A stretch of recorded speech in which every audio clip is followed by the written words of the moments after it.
الرجيم بسم الله الرحمن الرحيم الحمد لله الذي يؤمن الخائفين وينجي الصالحين وجزاء المستكبرين وعلى سيدنا محمد صلى الله عليه وآله الطيبين الطاهرين المعصومين لا سيما بقية الله في الأرضين روحي وارواح العالمين ولعنة الله على أعدائهم أجمعين. بسم الله الرحمن الرحيم. رب اشرح لي صدري ويسر لي أمري واحلل عقدة من لساني يفقهوا قولي. صلوات بيت محمد وعلى صلی علی محمد وعلى محمد. آیت اللہ عظمیٰ بہجت کا نام تو ظاہر ہے تقریباً آپ سب لوگ اس سے واقف ہوں گے. ان کے بارے میں حجت الاسلام مسلمین رے شہری اپنی کتاب میں ایک واقعہ نقل کرتے ہیں. فرماتے ہیں کہ ایک عالم سے نقل کرتے ہیں کہ وہ کہتے ہیں کہ جب میں نجف میں زیر تعلیم تھا تو میرے والد زیارت کے لیے عراق تشریف لے کر آئے تو میں ان کو زیارت کرنے کربلا لے گیا. کربلا کی زیارت امام حسین علیہ السلام کے حرم میں زیارت کر رہے تھے تو مجھے ایک دم یاد آیا کہ میں نے تو منت مانی ہوئی تھی کہ میں ہر بدھ یعنی منگل کی شب جو ہے مسجد سیلا میں گزاروں گا اور 40 شبیں میں نے کرنی تھیں. تو ابھی کافی شبیں گزر چکی تھیں اور آج جو ہے وہی شب ہے, ایک دم میرے ذہن میں نہیں رہا. تو اب میں یہاں کربلا آ گیا ہوں, اب میں کس طرح جو ہے وہ وہاں جاؤں گا. کہتا میں ابھی اس اضطراب میں تھا, مشکل میں تھا, اچانک سے میری نظر آیت اللہ بہجت پر پڑی جو امام حسین کے حرم میں عبادت میں مشغول تھے. تو کہتا ہے میں ان کے پاس چلا گیا اسی حالت میں. تو انہوں نے جب میری طرف دیکھا تو کہتے ہیں کیا پریشانی ہے. تو کہہ رہے ان کو میں نے یہ پریشانی بتائی. تو کہا تو کس کے ساتھ تم یہاں. کہتا ہے میں اپنے والد کو زیارت کرانے آیا ہوں, اب میں کس طرح جو ہے وہ. تو کہتے ہیں اپنے والد کو چھوڑ کر آؤ پھر میں تمہیں بتاتا ہوں. وہ اپنے والد کو کسی مہمان سرائے میں چھوڑ کر آتے ہیں, واپس آتے ہیں ان کے ساتھ.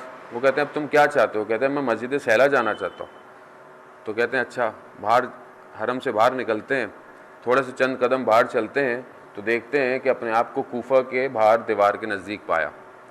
وہاں پہنچتے ہیں, پہنچتے مسجد سیلا جاتے ہیں, مسجد میں اعمال بجا لاتے ہیں جو عبادت کرتے ہیں, استغاثہ امام حسین علیہ السلام کی نماز پڑھتے ہیں, واپس نکلتے ہیں. تو اب آیت اللہ عظمیٰ بہجت پوچھتے ہیں اب کیا یہیں رہنا ہے. کہتا ہے نہیں قبلہ واپس جانا ہے کیونکہ والد صاحب تو کربلا میں ہیں تو واپس مجھے جانا ہے.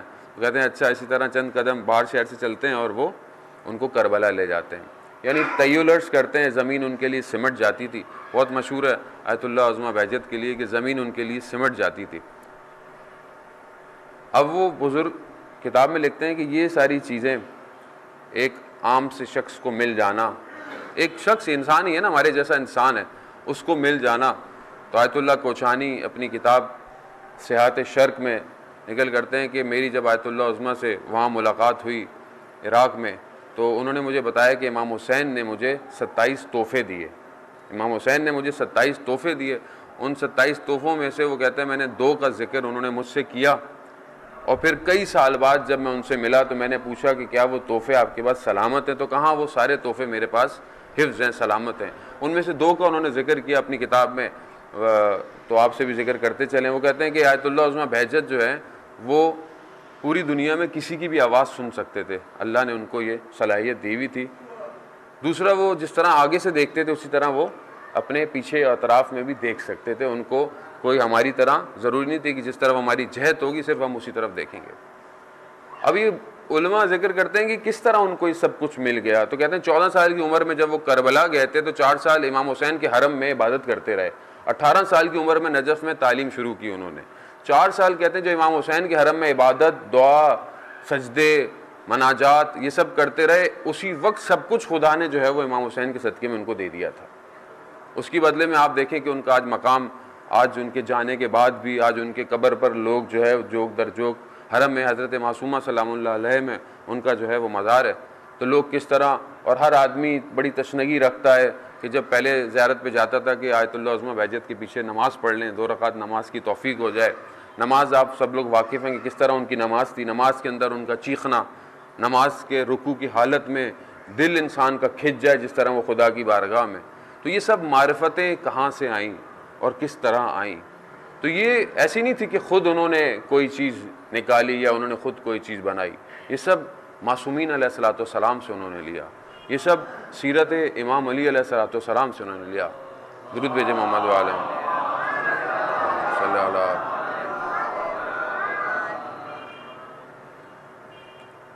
تو یہ کوئی نئی چیز نہیں تھی کہ جب اور بزرگان کی زندگی میں دیکھتے ہیں، خود امام خمینی رحمۃ اللہ علیہ کی زندگی میں دیکھتے ہیں کہ رات کو جو ہے وہ، پہلے بھی میں نے ذکر کیا کہ ان کے گھر میں کوئی مہمان آتا ہے تو اپنے بیٹے کو کہتے ہیں کہ بیٹا ان کے ساتھ آپ مہمان خانے میں سوئیں، کیونکہ مکروہ ہے مہمان کا جو ہے وہ اکیلے سونا، کمرے میں اکیلے سونا۔ تو وہ سوتا ہے تو رات کو ایک دم شب دل میں اٹھ کر پریشان ہو جاتا ہے، کہتا ہے کہ آغا مصطفیٰ لگتا ہے آپ کے برابر میں کسی کا انتقال ہو گیا ہے۔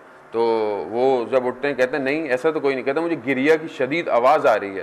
تو کہتے ہیں نہیں یہ تو بابا جان ہے جن کا روز یہی حال ہے کہ رات کو اٹھ کر گریہ کیا کرتے ہیں۔ تو رات کو شب میں گریہ اور صبح جو ہے وہ اتنا سخت بیان دینا کہ 2500 سالہ بادشاہت کو اکھاڑ پھینک دینا، تو یہ کوئی ایسا کام نہیں تھا امام خمینی نے کہ جو خود ایجاد کیا ہو یا خود لے کر آئے ہوں، نہیں، یہ سب وہیں سے تھا کہ جب ہم سیرت امام علی علیہ السلام میں دیکھتے ہیں کہ رات کو ہزاروں تکبیریں بلند ہوتی ہیں اور صبح جب میدان جنگ میں کھڑے ہوتے ہیں تو امام کے خندے پر کوئی پریشانی نہیں ہے۔ خود معاویہ مجبور ہو جاتا ہے، کہتا ہے کہ وہ علی جس کو محراب میں مارا گیا پریشان ہوتا ہے جب اس کو خبر ملتی ہے، 3 دفعہ بلند ہوتا ہے اپنی جگہ سے، کہتا ہے کہ جس کا میدان جنگ استراحت گاہ ہو اس کو کیسے کوئی مار سکتا ہے وہ۔ لیکن رات کو آپ امام علی کو دیکھیں کس طرح اپنے آپ کو خدا کی بارگاہ میں۔ تو آج ہم ظاہر امام کی شہادت کا ایام جو ہیں وہ شروع ہیں، اور خدا میں توفیق دے کہ امام پر خود ایک اہل سنی اور عالم ہے بہت بڑا، تو کہتا ہے کہ ہم جتنا بھی بیان کریں امام کی سیرت وہ ہم ناقص ہیں۔ اہل سنت، اہل تشیع نے تو بہت کتابیں لکھی، خود اہل سنت، کرسچن، مسیح علماء نے بہت امام پر کتابیں لکھی ہیں۔ وہ خود کہتا ہے کہ ہم ناقص ہیں کہ ہم اس شخصیت کے بارے میں کوئی بیان کریں۔ کیوں؟ کیونکہ اس شخص نے خطابت سکھائی، اس شخص نے کتابت سکھائی، اس شخص نے وہ بیان کیا جو کانوں نے کبھی نہ سنا تھا، اور وہ عمل کر کے دکھایا جو کس نے کبھی عمل نہیں کیا تھا۔ یہ وہ شخصیت ہے۔ لیکن کیا ہم اس شخصیت سے وہ کچھ لے رہے ہیں جو ہمیں لینا چاہیے؟ کیا ہم نے اپنی زندگی کو، مثلا میں امام علی علیہ الصلوۃ والسلام کا پیروکار، میں ان کا اطاعت گزار، میں ان کا ماننے والا، جب کوئی میری طرف دیکھتا ہے تو کوئی امام کی خصوصیت میری ذات سے منعکس ہو رہی ہے، جھلک رہی ہے کہ نہیں؟ تو میں پھر کیسے اپنے آپ کو کل کو دنیا آج دیکھیں، دنیا تو آج ایک عجیب سا بازار گرم ہے۔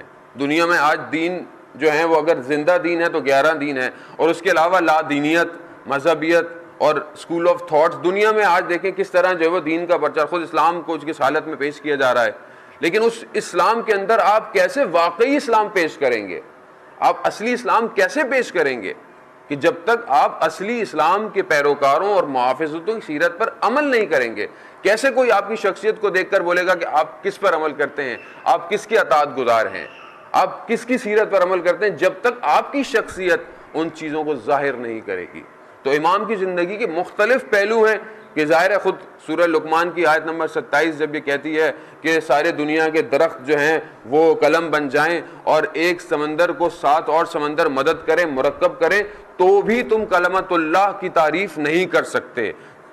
تفسیر میں کلمت اللہ امام علی علیہ السلام کے علاوہ کسی کو ذکر نہیں کیا گیا، یعنی کہ تم امام علی کی اس فضیلتوں کو نہیں لکھ سکتے چاہے دنیا کے سارے درخت قلم بن جائیں۔ تو ہم تو ناقص ہیں، ہم کیا بیان کریں گے ان کی سیرت کو؟ لیکن اب ہم ان کی کس کس پہلوؤں کو ذکر کریں؟ وقت ہمارے پاس ظاہر بہت محدود ہے، اور ہم لوگ زمان اور مکان میں مقید رہنے والے لوگ، لیکن اللہ کا کتنا لطف اور کرم ہے کہ اس 30 یا 29 دن کا ایک محدود سا زمان جو ماہ رمضان جسے ہم لوگ کہتے ہیں، اس محدود سے زمان میں خدا نے برکتیں لامحدود نازل کی ہوئی ہیں۔ اب یہ ڈیپینڈ کرتا ہے کہ ہم اس پہ سے کتنا حاصل کرتے ہیں۔ تو امام کی جس اینگل لائف کے جس تک ہماری گفتگو کی کوشش ہے وہ یہ ہے کہ امام کی مناجات، خود 2 مناجات ایسی ہیں، دعائیں تو آپ دعائے کمیل سنتے ہیں اور اس کے علاوہ اور بھی دعائیں ہیں، معصومین سے مختلف دعائیں نقل ہیں، لیکن کچھ مناجات ایسی ہیں جو کہ ہر معصوم نے جو ہے وہ پڑھی، جس میں سے سب سے زیادہ مناجات شعبانیہ ہے کہ جو ہر معصوم سے نقل کی گئی ہے، اور خود پرٹیکولر مناجات امام علی ہے جو کہ مسجد کوفہ کے اعمال میں افات الجناح میں ذکر کی جاتی ہے کہ اگر خدا ہم سب کو توفیق دے مسجد کوفہ کی، وہاں جا کر اس مناجات کی تلاوت کی جاتی ہے، اور اس کے علاوہ بھی مناجات یہ پڑھی جا سکتی ہے۔ تو بس میں اسی میں سے کچھ جملے کوشش کروں گا، اور بس میں کوئی اتنا بڑا نہ عالم ہوں نہ کچھ، اسی جملوں کا میں ترجمہ کر کر گزر جاؤں گا، اور اگر ہم سمجھ سکیں گے تو کوشش کریں گے۔ مناجات شبانیہ میں جو شروع ہوتا ہے تو اس میں جو دعا ہے، شروع جب ہوتی ہے درود کے ساتھ، اللہم صلی علی محمد و آل محمد، درود بھیجے محمد والے محمد۔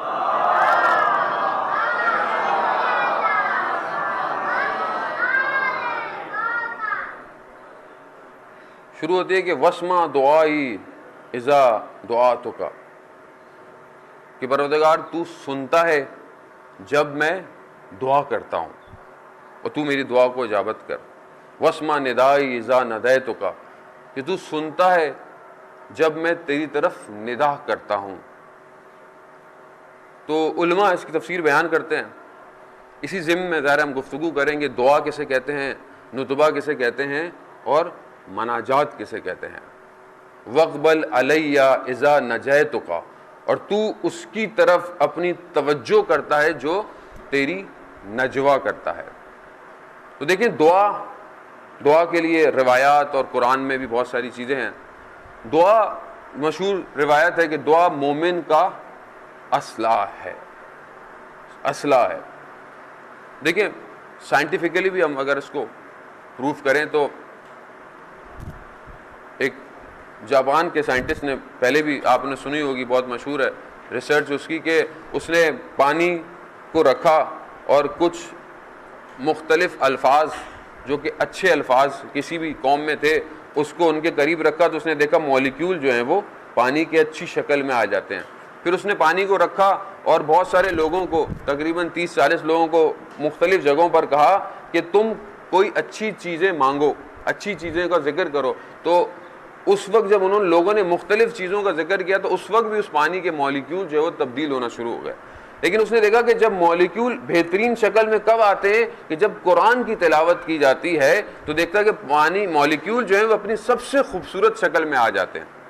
تو یہ جو ہم کہا گیا ہے کہ مومن کا اسلحہ ہے دعا مطلب کیا ہے؟ آئے روایتوں میں دیکھیں، صدر اسلام میں دیکھیں کہ جب رسول خدا تیار کرتے تھے لشکر کو، ان کو آراستہ کرتے تھے، ان کو اسلحہ دیتے تھے، ان کو ساری چیزیں لشکر کو پہنچاتے تھے، اس کے بعد اپنے گھٹنوں پر زمین پر ٹیک کر خدا کی بارگاہ میں دعا کرتے تھے کہ پروردگار تو ہی ہے جو کہ اس معرکہ میں نجات دینے والا ہے۔ یعنی یہ ایسا اسلحہ ہے کہ سب اسلحوں کے بعد یہ ہے۔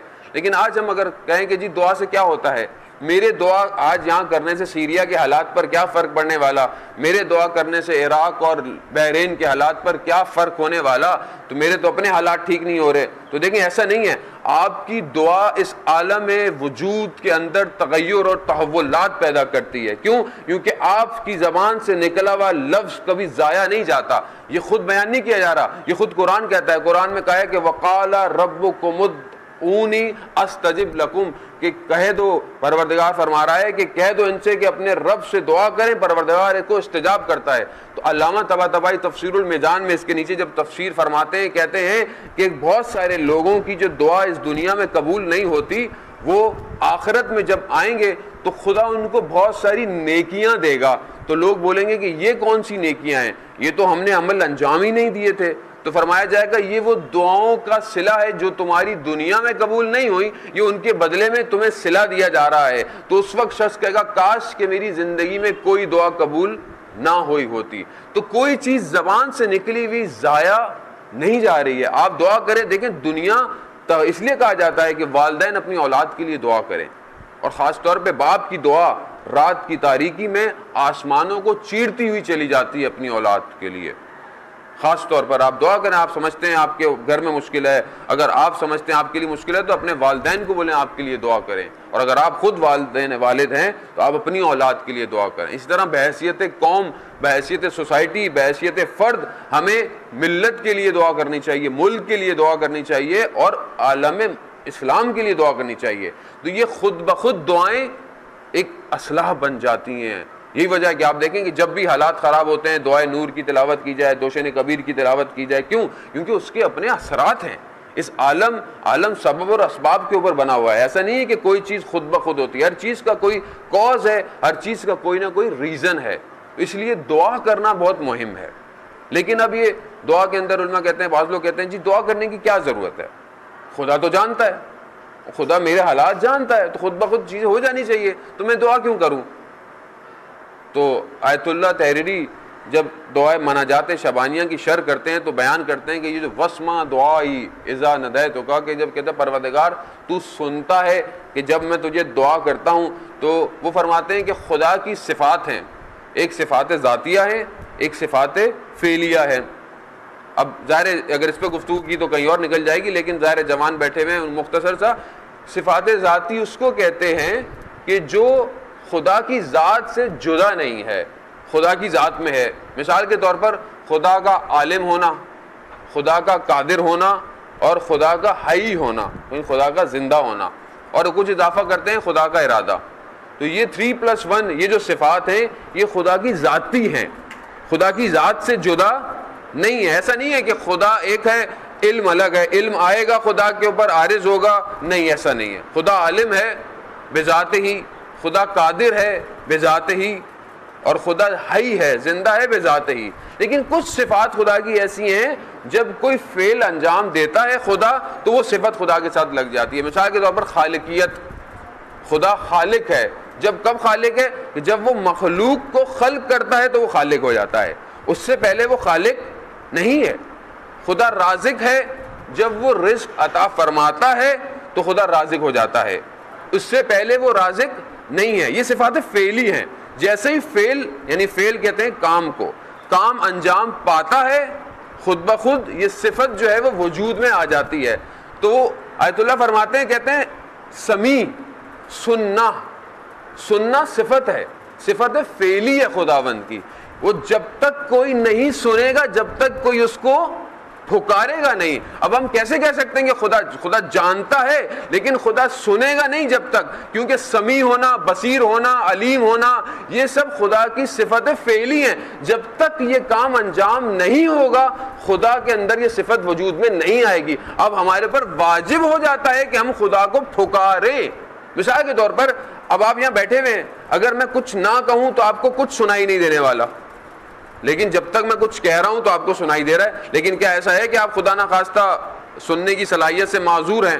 ایسا ہرگز نہیں ہے. صلاحیت ہے, لیکن صلاحیت وجود میں تب آئے گی جب آپ کوئی چیز سنیں گے. تو وسمع دعائی, کہ جب تم پھکارو گے تو وہ سمیع بن جاتا ہے, یہ صفت, یہ فعل وجود میں آ جاتی ہے, تبھی تمہارے بہت سارے معاملات انجام دینا شروع ہو جاتے ہیں. بہرحال یہ موضوع تھوڑا مشکل ہے, خود بندہ حقیق بھی اس کے قابل نہیں کہ اس چیز کو اتنے آسانی سے بیان کر سکے, لیکن کوشش ہے کہ ہم اس کو سمجھنے کی کوشش کریں. خاص طور پہ وہ لوگ جو نماز پڑھ کر فوراً اٹھ کر چلے جاتے ہیں, جو کہ دعا کے لیے وقت ہی صرف نہیں کرتے, جبکہ کتنی تاکید ہے دعا کے لیے قرآن کے اندر, روایات کے اندر, اور کتنی دعائیں ہیں. مفاتیح الجناح کا باب دعا کا کتنا بھرا ہوا ہے, کتنی دعا ہے ہماری زندگی کے اندر. اگر یہ معصومین نے تعلیم نہ دی ہوتی خدا کو پکارنا, تو ہم تو خدا کو ہم کیا پکارتے ہیں. آپ ایک لے مین سے, ایک نارمل آدمی دعا کرتا ہے تو کیا دعا کرتا ہے؟ پروردگار میرا رزق, میری روٹی روزی, میرا کام. ہماری دعا کیا ہے؟ ہماری دعا یہی, ہمارا میٹرلسٹک ورلڈ ہماری دعا ہے, ہماری مادیت ہماری دعا ہے, یہ پوری ہو جائے, یہ پوری ہو جائے بس. جبکہ معصومین کی دعا کیسی ہے؟ آئیں آپ دیکھیں کہ پروردگار جب میں تجھے پکارتا ہوں تو میری دعا کو قبول. جب میں نتبہ کرتا ہوں, نتبہ دعا سے بڑھ کر ہے. دعا ایک نارمل ٹون کے اندر ہے, نتبہ تھوڑا سا بڑھ کر ہے. ندا دینا, ندا اور صدا میں فرق ہے. صدا دینا نارمل ہے, ندا دینا تھوڑا اونچا, تھوڑا بڑھ کر, تھوڑا تھوڑا چیخ اور پکار ہے ندا کے اندر. اس لیے نتبہ میں اور دعا میں فرق ہے. اس لیے دعا نتبہ اگر آپ پڑھیں, اس کی جو ایک فریکوینسی ہے, اس کا جو ایک انداز ہے, اس کا جو اوپر نیچے کا بیان ہے لفظوں کا, وہ الگ ہے. دعائے کمیل پڑھیں, اس میں آپ کو ٹون الگ نظر آتی ہے. مگر ہم ظاہر اتنی زیادہ ہماری زندگی میں کام اتنے زیادہ ہیں, ہم کہاں ان چیزوں میں توجہ دینے والے ہیں. اگر دعا کمیل ہو گئی تو ہم چلے گئے کہیں, سن لی, پڑھ لی, اس کے معنی کیا ہیں, کیا کہنا چاہ رہے ہیں, کیا پکار ہے, ہمیں سے کیا. دعائے نطبہ بھی کسی نے اگر پروگرام رکھ لیا تو ہم چلے گئے. دعائے نطبہ ایک ایسا اسلحہ ہے کہ اگر آپ جب پڑھتے ہیں تو اس میں آپ معترض ہیں, آپ اعتراض کر رہے ہیں. اینا بے دم مقتول بے کربلا, کہاں ہے جو کربلا کا بدلہ لے گا, کہاں ہے جو زمین اور آسمان کے درمیان میں اتصال کا سبب ہے, کہاں ہے, کہاں ہے. اینا, اینا کی صدا ہے, وہاں پر اعتراض ہے, وہاں پر آپ کی صدا باہر نکل رہی ہے, وہاں پر آپ نطبہ کر رہے ہیں. اور یہ اعتراض ضروری ہے, جب تک آپ اعتراض نہیں کریں گے آنے والا نہیں آئے گا, ورنہ ایسا لگے گا کہ آپ اپنی زندگی سے راضی ہیں. اگر آپ اپنے نظام سے راضی ہیں, اگر آپ اپنے سسٹم سے راضی ہیں, تو کوئی سسٹم چینج کرنے والا نہیں آئے گا. شرط ہی یہی ہے کہ جب تک تم اپنے آپ کو نہیں بدلو گے ظہور متوقع نہیں ہونے والا. اگر ظہور نے خود بخود ہونا تھا, ظہور نے میجک معجزے سے ہونا تھا, جو ذہنوں میں لوگوں کا خیال آتا ہے کہ جی معجزہ ہو جائے گا, امام آئیں گے معجزہ ہو جائے گا, آج میں کرپشن کرتا ہوں, آج میں جھوٹ بولتا ہوں, آج میں چوری کرتا ہوں, آج میں غیبت کرتا ہوں, آج میں حسد کینہ بغض رکھتا ہوں, آج میری عبادتوں میں وہ حال نہیں, جب امام آئیں گے ہاتھ رکھیں گے سب کچھ ہو جائے گا. نہیں میرا عزیزو, اگر ایسا ہونا ہوتا تو 1100 سال سے میرا امام کیوں اکیلا گھوم رہا ہے, پہلے ہی ہو جاتا. لیکن شرط یہ تھی کہ جب تک لوگ اپنے آپ کو آمادہ نہیں کریں گے. لوگ کب آمادہ کریں گے؟ اپنے آپ کو آمادہ کیجئے. ماہ رمضان اپنے آپ کو آمادہ کرنے کا مہینہ ہے, دعاؤں کا مہینہ ہے, قرآن کی تلاوت کا مہینہ ہے, مناجات کا مہینہ ہے, سحر کے وقت بلند ہو کر خدا سے سرگوشی کا مہینہ ہے. وَإِذَا نَجَيْتُكَ وَقْبَلْ عَلَيَّ إِذَا نَجَيْتُكَ, کہ تو اس کی طرف اپنی توجہ کر دیتا ہے. اقبل کہتے ہیں جیسے انسان, جیسے میرا جو ہے وہ میں نے آپ کی طرف اپنا چہرہ کیا ہوا ہے, آپ کا میری طرف چہرہ ہے, آپ مجھے سن رہے ہیں, میں آپ کو بیان کر رہا ہوں, ہم ایک دوسرے کی طرف ہیں. اگر ایک شخص بیٹھا ہو تو بالکل میں اس کی طرف ہوں, وہ میری طرف ہے, کہیں اور کنسنٹریشن نہیں ہے, بالکل اس طرف. وقبل علیہ, تو اس کی طرف روح گردان, فارسی کا ترجمہ ہے کہ اپنے آپ کو تو اس کی طرف کر دیتا ہے, اس کی طرف کر دیتا ہے جو تجھ سے نجوا کرتا ہے, سرگوشی کرتا ہے. اب یہ نجوا ہماری زندگی میں کہاں ہے میرے عزیزو, کہاں ہے یہ نجوا؟ یعنی خدا اپنے پورے کنسنٹریشن کو, اپنی توجہات کو اس شخص, اس اپنے بندے کی طرف کر دیتا ہے کہ جو اس سے نجوا کرتا ہے. یہی وجہ ہے کہ آپ دیکھیں کہ امام علی آیت اللہ مظاہری جواد بن نفس میں فرماتے ہیں کہ امام علی شب کی تاریکی میں غش کھا جاتے تھے, گر جاتے تھے. تو کہا کس سے گرتے تھے؟ کیا جہنم کے خوف سے, کیا ترس سے؟ کہتے نہیں, نہ جہنم کا خوف تھا, بلکہ خدا کے عشق میں اتنے سرشار ہو جاتے تھے کہ بے ہوش ہو جاتے تھے. یہ عشق, یہ معشوق کا معاملہ ہے. یہ عشق ہماری زندگی کہاں ہے؟ ہم جو بچپن سے کہتے ہیں کہ ماں ہمیں ناد علی پڑھ کر سلاتی ہے, بچہ گرے تو ہماری ماں کہتی ہے بیٹا یا علی مدد کا, بچہ بھی ہمارا بچپن سے کہتا ہے یا علی مدد. مگر یہ امام علی کی سیرت, امام علی کا کردار ہماری زندگیوں میں جھلکتا کیوں نہیں ہے؟ ہم اگر ایک ہر سال بھی ایک چیز پر عمل کریں ان ولادتوں اور شہادتوں کے ایام میں, تو آج ہم کہاں پہنچ جاتے بحیثیت فرد اور بحیثیت قوم. آج ہم علمی طور پر بھی بہت پیچھے جا رہے ہیں, اجتماعی طور پر ہم پیچھے جا رہے ہیں. لیکن ایسا نہیں ہے, جنہوں نے امام علی کی سیرت کو اپنے لیے زندگی کا مقصد قرار دے دیا, آج آپ ان کو دیکھ لیں, آج ان کو دنیا ہلاتی نہیں. حسن نصر اللہ کا بیان ہے کہ یورپین یونین حزب اللہ کو اگر دہشت گردوں کی لسٹ میں ڈال بھی دیتی ہے تو وہ کہتے ہیں تو اس سے اچھی اور کیا بات ہے, ہم کون سی ان سے دوستی کرنا چاہتے ہیں. یہ دنیا مقابلے پر ہے اور تنہا کھڑے ہوئے ہیں. کیوں؟ یہ انہوں نے خود دیکھیں, کوئی چیز زندگی میں انسان کامل کے بعد سے نئی وجود میں نہیں آئی ہے. ایک انسان کامل ہے, اب جو بھی کمال تک پہنچے گا اسی انسان کامل سے لے گا. کوئی چیز ایسی نہیں، اس لیے امام علی کو انسان کامل کہا گیا۔ اب جتنا بھی کمال تم چاہو، شجاعت لینا چاہو، چاہے تم اثار لینا چاہو، چاہے تم جو ہے وہ قربانی لینا چاہو، چاہے تم معرکہ جنگ میں دشمن پر غلبہ لینا چاہو، چاہے خدا کی بارگاہ میں سجدہ کر کر سانپ کی طرح اپنے آپ کو لپٹنا، اپنے آپ کو تڑپنا لینا چاہو، تو پوری دنیا میں کوئی اور ایسا اسکول آف تھاٹ، کوئی ایسی شخصیت نہیں ملے گی۔ یہ سب کے لیے ہے، یہ عالم اسلام کے لیے، یہ صرف شیعہ فرقے کے لیے نہیں ہے، بلکہ یہ عالم کائنات کے لیے ہے کہ ایک ایسا خدا نے ایک وجود خلق کر دیا کہ جتنے کمال ہو سکتے تھے اس کے اندر بھر دیے۔ یہی وجہ ہے کہ مجبور ہو گئی دنیا میں بھی، آپ دیکھیں کہ خدا نے آیت کو نازل کر دیا کہ بلغ ما انزل علیک، کہ اے رسول اس کو آپ لوگوں تک پہنچا دیں، ورنہ آپ نے رسالت کا حق ادا نہیں کیا۔ کیوں؟ کیونکہ ایک ایسی شخصیت تھی جس میں کمال سرشار نظر آتا تھا۔ اب یہ جو کمال آج دنیا میں دیکھیں، حسن نصر اللہ کے آپ کے اندر جی کیا شجاعت ہے، کیا طاقت ہے، احمد نجات کی دنیا بات کرتی ہے جی کیا لیڈر ہے، ایسا ہونا چاہیے دشمن کے مقابلے میں، یہ گھر سے کوئی نہیں لے کر آیا میرے عزیزو۔ امام خمینی کے چہرے پر اطمینان کہ جب کہا جاتا ہے کہ جی جہاز کے اندر اگر بم ہوگا تو آپ کہتے ہیں مجھے اس سے اچھی تو زندگی میں کبھی نیند نہیں آئی۔ یہ خوف ختم ہو جانا یہ کوئی نیا لے کر نہیں آیا، سب سیرت امام علی علیہ السلام سے۔ آج اگر وہ قوم کھڑی ہوئی ہے دشمن کے مقابلے میں، کیا وجہ ہے کہ جب روایت ہے بہرحال آیت اللہ مظاہری فرماتے ہیں روزے کی حالت میں بڑا سخت ہوتا ہے روایت، لیکن بہر کتاب کو ذہن میں رکھتے ہوئے مفہوم کو بیان کرتا ہوں کہ جب جنگ جمل میں ابن عباس آتے ہیں اور مولا کے خیمے میں داخل ہوتے ہیں اور کچھ رؤوسا اور کچھ بڑے لوگ قبیلوں کے ملنے آتے ہیں، تو جیسے خیمے میں آتے ہیں تو دیکھتے ہیں کہ امام جو ہے وہ اپنی نالین کو وصل کر رہے ہیں، سی رہے۔ تو ایک دم ابن عباس کہتے ہیں مولا یہ کیا کر رہے ہیں، تو کام کوئی اور بھی کر لے گا، آپ سے لوگ ملنے آئے ہیں اس ٹائم۔ تو مولا حسن جھوتی کو پھینکتے ہیں اور پھر فرماتے ہیں، کہتے ہیں اس کی قدر و قیمت کیا ہے؟ اس کی کوئی قدر و قیمت نہیں ہے، اس کی کیا قدر و قیمت ہو سکتی ہے؟ جب کہتے ہیں میرے لیے اس حکومت کی یہی قدر و قیمت ہے، لیکن کیونکہ حق کو ظاہر کرنا ہے اور باطل کو ہٹانا ہے، اپنے حق کو اثبات کرنا ہے اور باطل کو ختم کرنا ہے، اس لیے میں یہ کام کر رہا ہوں۔ اصل ہدف حق اور باطل ہے۔ اگر ہم اپنی زندگیوں میں اس چیزوں کو لے لیں تو خود بخود ہم آگے کی طرف بڑھیں گے۔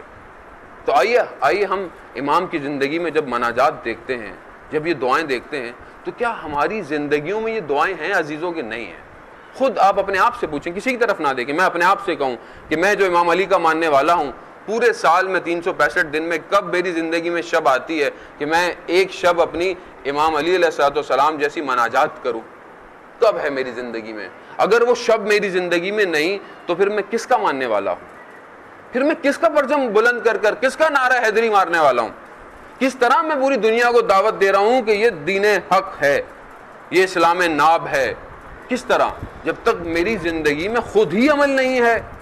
اور یہی وجہ دیکھیں آج دنیا آپ کے سامنے، دنیا میں پریشانی، دنیا میں آگ لگی ہوئی، قتل و غارت کا بازار گرم، ہر جگہ اسلام کو جو ہے وہ نشانہ بنایا ہے، چاہے وہ مصر ہو، چاہے وہ بحرین ہو، چاہے وہ سوریہ ہو، چاہے وہ عراق ہو، چاہے وہ پاکستان ہو، چاہے بارہ چنار ہو، چاہے کوئٹہ ہو، کوئی بھی ہو۔ اصل دشمن دیکھیں، دشمن کا ہدف اس سے باہر آ جائیں کہ جی شیعہ کا مسئلہ ہے یا سنی کا مسئلہ ہے، نہیں، اصل اسلام کا مسئلہ ہے، اسلام خطر کے اندر ہے۔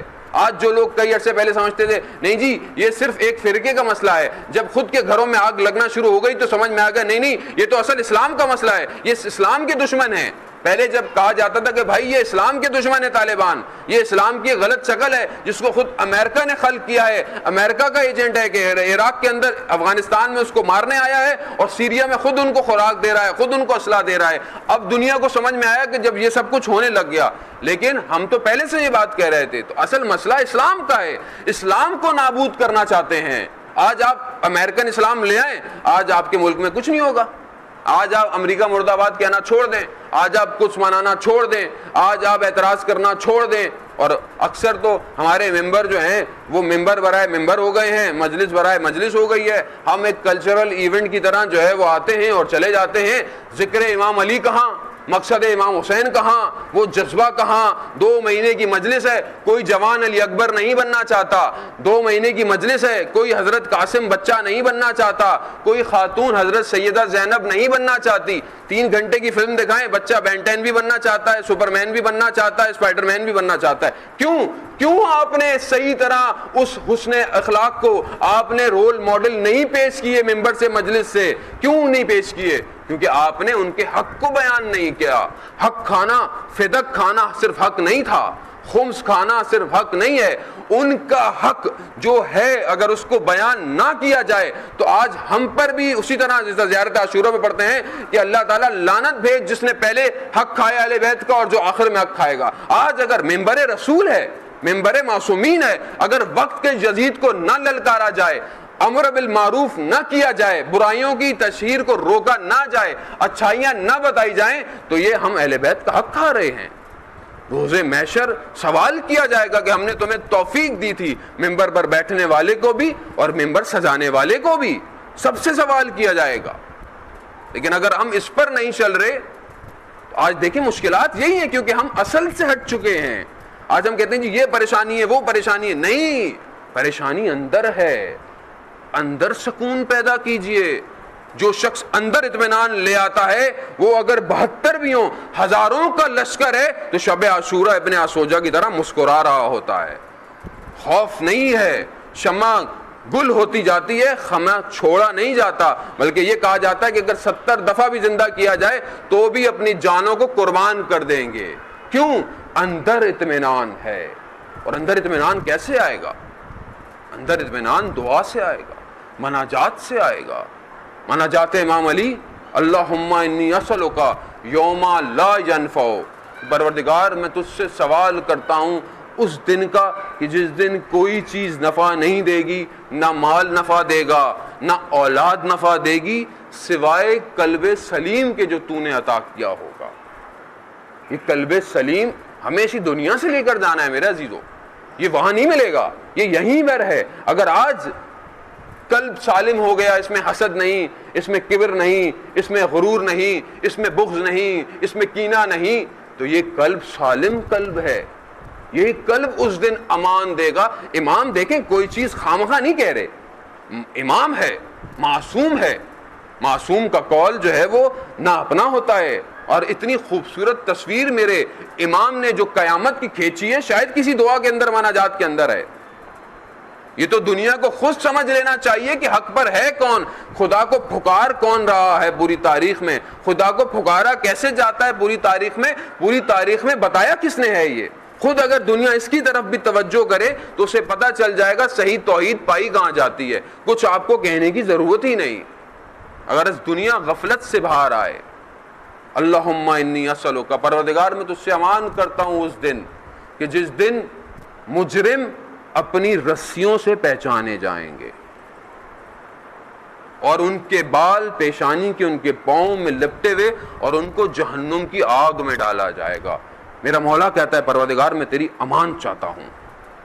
اگر امام امان مانگ رہا ہے تو ہم لوگ کہاں ہیں میرے دوستو؟ کہاں ہم نے زندگی میں کوئی امان مانگی، کوئی پناہ مانگی؟ نہیں۔ تو پھر ہم کس کو مانتے ہیں اور کس کی مانتے ہیں؟ ایک یونیورسٹی کے باہر کھڑے ہوئے ہیں، یونیورسٹی کی تعریفیں کر رہے ہیں، اس یونیورسٹی میں یہ ڈپارٹمنٹ ہے، اس یونیورسٹی میں یہ کلاسیں ہیں، یونیورسٹی میں یہ پڑھایا جاتا ہے، لیکن یونیورسٹی میں داخلہ کوئی نہیں لے رہا، باہر بیٹھے ہیں اور ذکر کر کر اور نکل جاتے ہیں، عمل نہیں۔ مجلس بھی ہے تو مجلس ہے بھئی، فضائل سے دیکھیں کوئی روکتا نہیں ہے، نہ روک سکتے ہیں فضائل سے۔ جب قرآن یہ کہتا ہو کہ دنیا کے درخت قلم بن جائیں اور پوری سمندر جو ہے وہ مرکب بن جائے اور آپ سے وہ لکھنا شروع کریں تو لکھا نہیں جا سکتا۔ جب قرآن یہ کہہ دے تو ہم کون ہوتے ہیں فضائل اہل بیت سے روکنے والے، فضائل امام علی سے روکنے والے؟ بھائی خیبر کی بھی ضرورت ہے، بیان کیجئے، خندق کی ضرورت ہے۔ کیوں؟ اگر آپ نے خیبر خندق چھوڑ دیا ممبر سے بیان کرنا، یہ جو بچے ہیں یہ بھول جائیں گے خیبر کہاں تھی، خندق کہاں تھی۔ جس تیزی سے نصاب چینج ہو رہے ہیں، جس تیزی سے کتابیں چینج ہو رہی ہیں، جس تیزی سے اسلامیات کو بدلا جا رہا ہے، لوگ بھول جائیں گے کہ خیبر کے دروازے کو اکھاڑا کس نے، خندق میں دشمن کو پچھاڑا جھاڑا کس نے. یہ بہت ضروری ہے اس کو بیان کیا جائے, لیکن اس کے ساتھ ساتھ سیرت امام کو بیان کیا جائے. امام گھر میں کیسے ہیں, امام بازار میں کیسے ہیں, امام مسجد میں کیسے ہیں, امام محراب میں کیسے ہیں, امام شب کی تنہائی میں کیسے ہیں, تاکہ آپ کی زندگی سنور سکے. نہج البلاغہ میں بالکل بیان نہیں ہے کہ جہاز کیسے بنائے جائیں گے, اسکائی اسکریپر کیسے بنائے جائیں گے, سیٹلائٹ کیسے بنے گا. نہیں, نہج البلاغہ میں ایک انسان کیسے بنائے گا, انسان کمال پر کیسے پہنچے گا. کیوں؟ کیونکہ اور دنیا کا کوئی ایسا شخص نہیں ہے جو کہ انسان کو انسان کی طرف تعلیم دے سکے. تو یہ دعائیں, یہ مناجات اصل میں خدا کی طرف اپنی توجہ کے لیے, اپنے آپ کو خدا کو دے دیجیے. آج ہم نے یہ کیا ہے کہ آج خدا نہیں ہے ہماری زندگیوں میں, اب باقی سب کچھ ہے ہماری زندگی میں, مگر ایک خدا نہیں ہے ہماری زندگی میں. مولائی یا مولا انت المولا انا العبد وهل يرم العبد الا المولا. مانا جاتے امام علی کے جملے ہیں کہ مولا تو میرا مولا ہے, میں تیرا بندہ ہوں, کیا تو اپنے بندے پر رحم نہیں کرے گا جبکہ تو مولا ہے. مولائی یا مولا انت المالک انا المملوک وهل یمر المملوک الا المالک.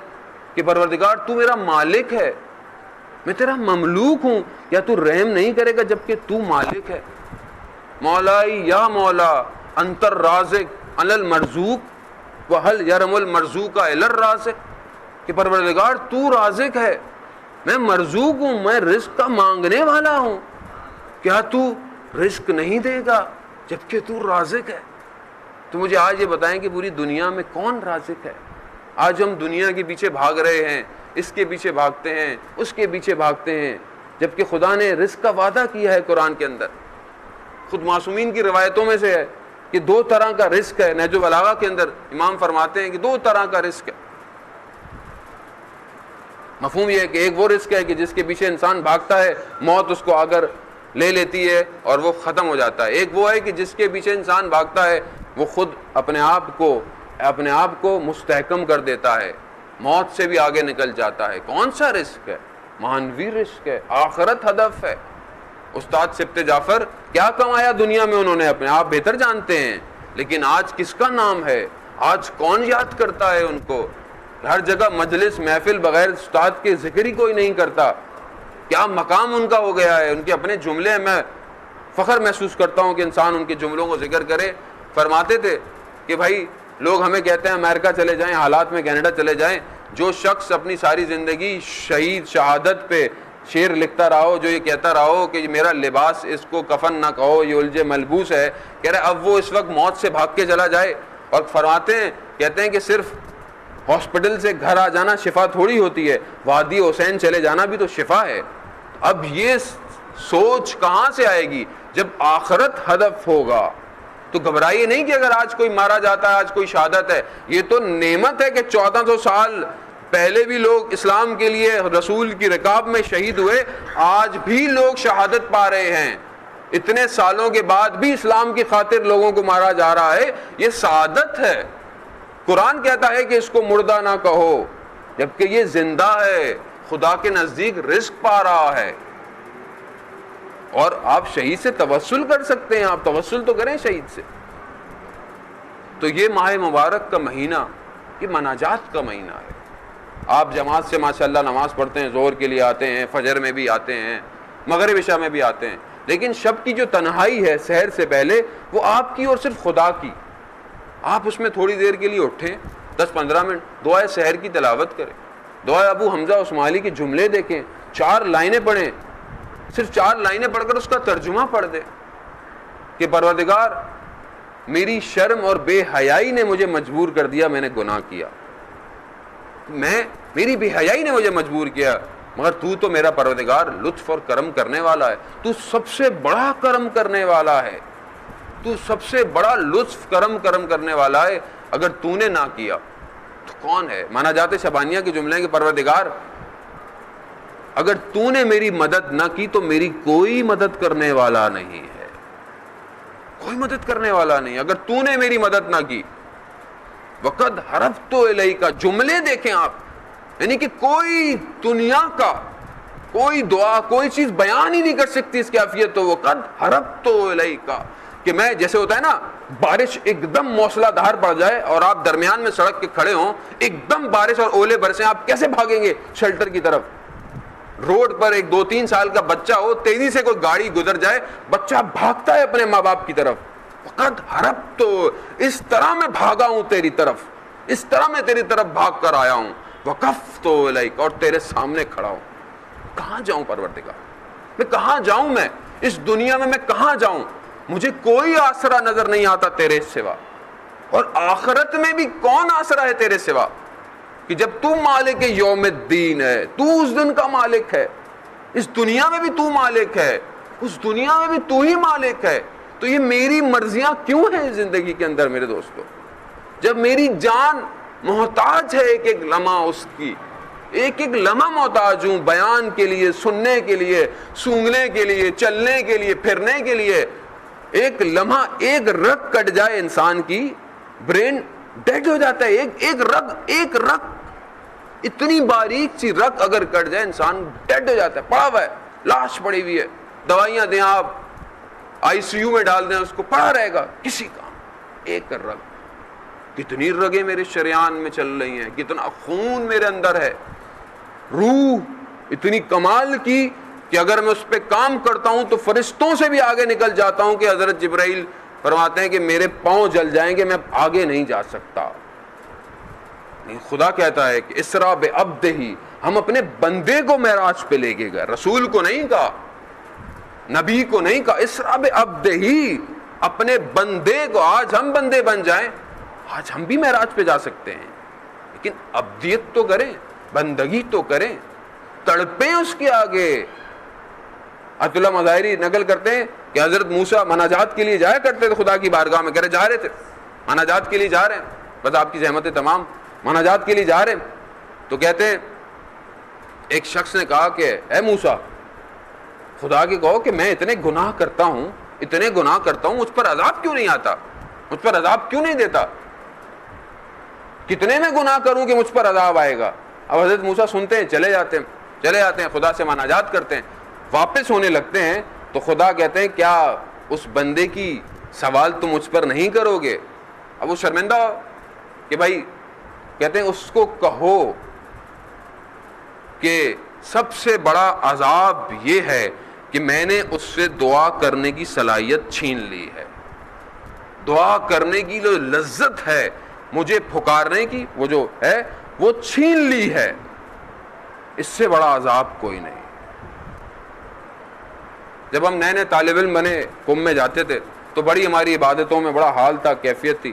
کچھ عرصے کے بعد ہلکے ہلکے ختم ہونا شروع ہو گیا. تو عادل علوی ایک بہت بڑے عارف ہیں عراق کے, وہ آئے درس میں, انہوں نے بیان کیا کہ یہ اور بھی لوگ طالب علم ہم سے پوچھتے ہیں, تو فرماتے ہیں کہ جب آدمی کا علم زیادہ ہو جائے اور اس کا عمل کم ہو جائے تو اس پر 70 بلائیں نازل ہوتی ہیں. یعنی علم آپ کا زیادہ ہو جائے, عمل آپ کا کم. اب جتنا علم ہے اگر اتنا ہی عمل ہے تو بہترین, لیکن علم بڑھ گیا, عمل وہیں کھڑا رہ گیا, تو کہتے ہیں اس پر 70 بلائیں نازل ہوتی ہیں. اور سب سے جو کم بلا ہے وہ یہ ہے کہ اس سے کیفیت, اس سے حال عبادت کا چھین لیا جاتا ہے. تو آج ہماری عبادتیں خدا نہ کرے کہیں اس لیے تو ختم نہیں ہو گئی کہ ہم نماز میں رہتے ہوئے بھی خدا کے سامنے نہیں ہیں, کہ کہیں ہم سے کیفیتیں چھین تو نہیں لی گئی, ہم سے حال چھین تو نہیں لیا گیا. جبکہ آیت اللہ نخود کی اصفہانی جو مشہد میں امام کے حرم کے اندر حسین انقلاب کے اندر دفن ہے, وہ بیان کرتے ہیں کہ رات کو عبادت کیا کرتے تھے پشت بام پر حرم کے. تو خدام کو کہا کہ دروازہ بند کر لینا, صبح کھول دینا, سردیوں کی رات ہے. خدام بند کر کر چلا گیا, سو گیا. ایک دم اس نے دیکھا کہ رات کو تو برف پڑ گئی. جب باہر نکلا, دروازہ کھول کر اوپر بھاگا تو دیکھا آیت اللہ اصفہانی رکوع کی حالت میں ہیں اور ان کی پیٹھ پر 2 فٹ برف جمی ہوئی ہے اور وہ رکوع کی حالت میں ہے. یہ حال عبادت کا کیسے آ گیا کہ اتنی سخت سردی اور اتنی برف نے اس سردی کو محسوس نہیں ہونے دیا, کیونکہ اندر عشق کی آگ اتنی گرم تھی کہ وہ 2 فٹ برف کچھ نہ کر سکی. تو یہ لوگوں کے پاس کیسے سب کچھ مل گیا؟ یہ 1-2 راتوں میں نہیں ملا. میرا یہ لوگ خود لے کر نہیں آئے. بھی ہم کہتے ہیں جو آیت اللہ بہجت جیسے کیسے بن جائیں, امام خمینی جیسے کیسے بن جائیں, ٹھیک ہے, دروازہ اوپن ہے، دروازہ کھلا ہوا ہے. ابھی بھی بڑے عرفا کہتے ہیں دروازہ کھلا ہوا ہے، آپ بھی آئیے، آپ بھی کوشش کیجئے. اور یہ سب کچھ گھر سے لے کر نہیں آئے، انہوں نے سیرت معصومین سے لیا ہے سب کچھ. امام سجاد کے صحیفہ سجادیہ سے لیا ہے انہوں نے کہ کس طرح دعا کی جاتی ہے. امام کے گھروں میں ہزاروں تکبیروں سے انہوں نے لیا ہے کہ کس طرح گھروں سے تکبیریں بلند ہوتی ہیں. تو اس عبادت کو، مناجات کو، جو کہ ہمارے زندگی کا ایک بہت مہم حصہ ہے، اس کو الگ نہ کیجیے. اگر سے اس کو ہم نے الگ کر لیا تو نہ ہم دنیا کا مقابلہ نہیں کر سکتے. اس لیے کہا جاتا ہے امام کہ دعا کریں، ظہور کے لیے دعا کریں. اگر کچھ نہیں اور کر سکتے تو دعا کریں ظہور، کہ آپ کے دعا کرنے سے وہ اسباب پیدا ہوں گے اور امام کا ظہور ہو جائے گا. تو اسی دعا کے ساتھ کہ پروردگار ہماری اس قلیل سے عبادت کو اپنی بارگاہ میں قبول فرما. پروردگار ہمیں اس ماہ مبارک کی رحمتوں مغفرتوں کے مہینوں کو درک کرنے کی توفیق عطا فرما. اس کی شبوں میں، اس کی سحر میں ہمیں بھی مناجات امام علی اور دعائے سحر کو پڑھنے کی توفیق عطا فرما. مقصد امام حسین کو سمجھنے کی، اس پر چلنے کی توفیق عطا فرما. عالم اسلام پر جو پریشانیاں ہیں، جو مشکلات ہیں، پروردگار اہل بیت کے صدقے میں، اس ماہ مبارک کے صدقے میں انہوں حل فرما. سیریا میں، بحرین میں، عراق میں، مصر میں، یمن میں، افغانستان میں اور پاکستان میں، جہاں جہاں مسلمانوں پر پروردگار ظلم ہو رہا ہے، اس ظلم کا خاتمہ فرما. اسلام کے دشمنوں کو، امریکہ، اسرائیل اور جو تکفیری گروپ ہے، اس کو نیست اور نابود فرما. ہمیں صحیح طرح دشمن کو پہچاننے کی توفیق عطا فرما. ہمیں اپنی صفوں میں ایک نظام، ایک متحد اور منظم پیدا کرنے کی توفیق عطا فرما. ہمیں بھائی چارہ اور وحدت مسلمہ کی توفیق عطا فرما. پاکستان کو عزت اور استحکام عطا فرما. پاکستان کے دشمن خارجی اور داخلی دونوں کو نیست اور نابود فرما. پروردگار جو بھی جہاں جہاں بھی ہے، پروردگار اس کی عزت آبرو کی حفاظت فرما.